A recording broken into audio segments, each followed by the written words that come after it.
তো তোমরা জানো ইতিমধ্যে যে এখানে শর্ট সিলেবাসের বাইরে থেকে প্রশ্ন আসছে এবং আজকেও ছেলেদের পরীক্ষাও শর্টের বাইরে থেকে প্রশ্ন হয়েছে। তো এই জন্য কাটমার্ক কমে যাবে। ছেলেরা যাদের সাথে আমি কথা বললাম, প্রিপারেশন ভালো থাকা সত্ত্বেও ওরা আসলে ৬০টার বেশি দাগাইতে খুব একটা দাগায় নাই। ৬০-৬৫-র উপরে ম্যাক্সিমামই দাগায় নাই আর কি। সেই সাহসটা হয় নাই, কারণ শর্টের বাইরের প্রশ্নগুলো আন্দাজে দাগিয়ে তো নেগেটিভ মার্ক আসবে।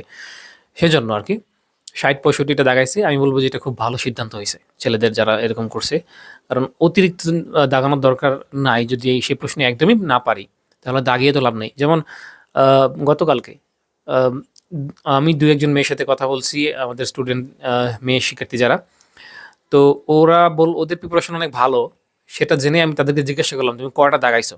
তো তারা ৫০, ৫২, ৫৩ এরকম সংখ্যক উত্তর করছে। এর বেশি সে দাগাই নাই। সেটা বলতেছে। তার মানে বোঝা গেছে অবশ্যই কাটমার্ক কমতেছে। তো যারা আসলে কাটমার্ক নিয়ে টেনশনে আছে এই ইউনিটের, আসলে টেনশন তো আসলে মার্ক নিয়ে করে লাভ নাই। এখন জাস্ট রেজাল্ট কিরকম আসে, কি হয় সেটা। সেটার চেয়ে বড় বিষয় হলো, দেখো সেকেন্ড টাইমার তোমরা সবাই। তো সেকেন্ড টাইমে তোমাকে খুব আ ইউনিক ডিসিশন নিতে হবে নিজের দিকে তাকিয়ে। তোমাদের যারা দেখবা জাহাঙ্গীরনগরে চান্স মিস করছে, খুলনাতে চান্স মিস করছে, সামনে চট্টগ্রামে চান্স পেয়ে যাবে। অনেকে দেখবা কৃষিতে অনেকেই চান্স পেয়ে যাবে ইনশাল্লাহ। এরপরে রাজশাহী বিশ্ববিদ্যালয় আছে, সেখানে তুমি কিন্তু একটা প্রিপারেশন গুছিয়ে সেখানে পরীক্ষা দিতে পারতেছো। তো একটা জায়গায় পরীক্ষায় চান্স মিস হলে অনেকে মনে করে যে আর বোধহয় চান্স হবে না, বা সামনে কি করব। আলটিমেটলি দেখবা তুমি যদি জাস্ট একটু ঘুরে দাঁড়াও, একটু এনার্জি সঞ্চয় করে জেদ নিয়ে আরেকবার ঘুরে দাঁড়াও, তাহলে দেখবা তুমি সামনের পরীক্ষায় ভালো করে ফেলছো।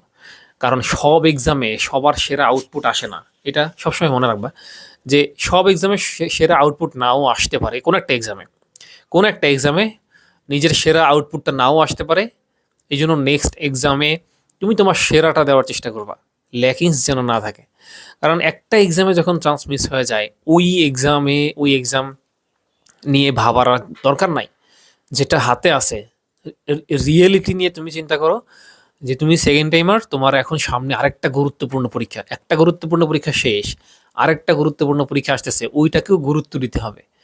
আর একবার যদি তোমার চান্স হয়ে যায় সেকেন্ড টাইমে, যে কোনো ইউনিভার্সিটি একবার চান্স হয়ে গেলে, আগে যে চান্স হয় নাই সেসব কষ্ট অনেকটাই দূর হয়ে যাবে। ঠিক আছে? মানে এই যে তুমি যখন একটা বিশ্ববিদ্যালয়ে চান্স পাইবা, তখন ওই কনফিডেন্সটা চলে আসবে। চান্স যখন মিস করতে থাকো, স্বাভাবিকভাবেই তোমার মনে হবে যে আর বোধহয় কি হবে না হবে সামনে। কিন্তু ওই আত্মবিশ্বাসটুকু একটু নিজের মধ্যে ধরে রাখো যে ইনশাআল্লাহ ভালো কিছু হবে সামনে। কারণ আমরা তো প্রতি বছর দেখি যে অনেক স্টুডেন্ট যারা জাহাঙ্গীরনগরে অল্পের জন্য চান্স মিস করছে, এরা আবার অন্য ইউনিভার্সিটিতে টপ করতেছে, টপ সাবজেক্ট নিয়ে পড়তেছে। এরকম অনেক ঘটনা আছে। তো আমি তোমাদের বলব যে হতাশ না হইতে। যাদের আসলে পরীক্ষা খারাপ হইছে, তোমরা হতাশ হবা না। পরের পরীক্ষা, গুরুত্বপূর্ণ পরীক্ষায় ফোকাস করো, যেটা তোমার সামনে পরীক্ষা। আর সেকেন্ড টাইমে কোনো এক্সামকে ছোটভাবে দেখবা না। প্রত্যেকটা এক্সামকে গুরুত্ব দিয়ে দেখবা, এবং কোনো ইউনিভার্সিটিকেও ছোট করবা না। তোমার চান্স প্রয়োজন, তোমার পাবলিক বিশ্ববিদ্যালয় প্রয়োজন। ঠিক আছে? কোনো ইউনিভার্সিটিকে তুলনা না। সব ভার্সিটিতে চান্স পাওয়ার পরে, তারপরে তুলনা যে এখন তো আমি সব জায়গায় চান্স পেয়ে গেছি, এখন কোনটাতে পড়বো। বুঝতে পারছো? আগেই সাবজেক্ট নিয়ে না। হ্যাঁ, ড্রিম একটা থাকতে পারে, ওই ইউনিভার্সিটিতে পড়া আমার ইচ্ছা, স্বপ্ন। কিন্তু কোনো ইউনিভার্সিটিকে সেকেন্ড টাইমে ছোট করে দেখবা না। হ্যাঁ? প্রত্যেকটা ইউনিভার্সিটিকে গুরুত্ব দিয়ে ওইভাবে পড়াশোনা করো, এবং প্রত্যেকটা ইউনিভার্সিটির এক্সামকে গুরুত্ব দিয়ে ওখানে অংশগ্রহণ করো। ঠিক আছে? তো ইনশাল্লাহ অন্য ভিডিওতে আরও আলাপ আলোচনা করব। এবং তোমাদের দেখলাম যে অনেকে এখন কিভাবে কি করবা সেটা নিয়েই জানতে চাচ্ছিলাম। আমি তোমাদের বলব যে এখন চট্টগ্রাম এবং কৃষির জন্য জাস্ট প্রিভিয়াস তুমি যেই সাবজেক্টে দুর্বল আছো, বা যেই সাবজেক্টগুলো, যে টপিকগুলো মনে হচ্ছে একটু ভুলে গেছো, সেগুলো একটু চোখ বুলায় নাও। যেগুলো তুমি পারো সেগুলো একটু লিখে লিখে আরেকবার প্র্যাকটিস করো। হ্যাঁ?